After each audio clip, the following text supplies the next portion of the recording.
Olá, pessoal. Professor Marcelo Honório.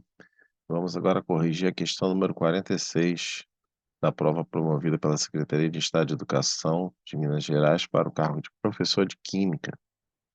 Vamos lá? A classificação periódica dos elementos é uma das mais importantes ferramentas para o trabalho de químicos, sendo constituída a partir de padrões que se repetem periodicamente. Observe a tabela a seguir, na qual uma propriedade periódica X é apresentada, com unidade de medida adequada para três elementos químicos. A propriedade representada por X é: opção A, o raio atômico; opção B, a energia de ionização; opção C, a eletronegatividade; opção D, a afinidade eletrônica.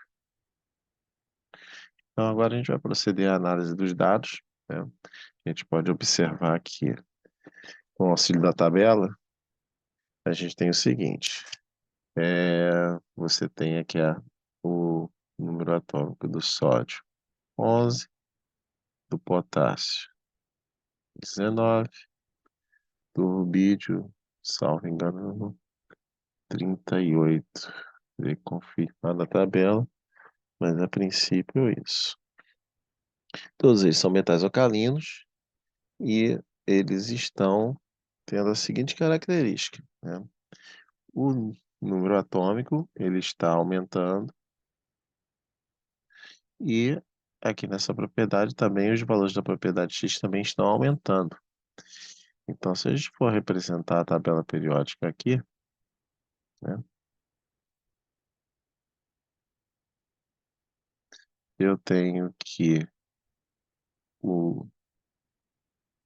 a propriedade ela está aumentando junto com os períodos dentro de uma mesma família. Então, essa propriedade ela tem muita semelhança com o raio atômico, porque o raio atômico significa a distância da camada de valência até o núcleo atômico. Então, à medida que aumenta o número de camadas, vai aumentando o raio. Então, aqui também está tendo um aumento da propriedade à medida que aumenta o raio, porque o sódio tem 3 camadas, o potássio tem 3 camadas, sendo 2, 8, 18, 2, 8, 1. 3 camadas. O potássio vai ter 4 camadas e o rubídio vai ter um número maior de camadas ainda. Então, a princípio, a resposta seria essa. Mas agora, tão importante quanto eu saber a alternativa correta, é eu entender por que que as outras estão erradas.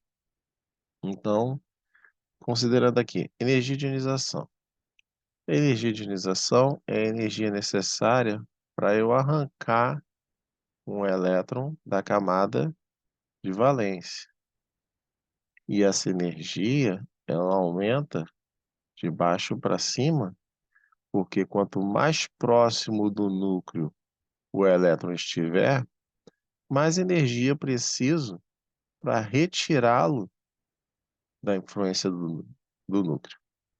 Então, quando a camada é muito distante, o elétron tem um distanciamento grande, então você gasta pouca energia. Consequentemente, o pensamento contrário, quanto mais próximo estiver do núcleo, mais energia você precisa para retirar o elétron. Então, a propriedade da energia de ionização vai contra a tabela que está aqui apresentada. Então, por isso que ela não nos atende. A eletronegatividade, ela vai seguir a mesma premissa. A eletronegatividade é a capacidade que um átomo tem de estabelecer uma ligação química. Então, a eletronegatividade, ela vai aumentar. Deixa eu ver aqui uma outra tabelinha, só para ilustrar. A eletronegatividade, ela aumenta da esquerda para a direita e de baixo para cima.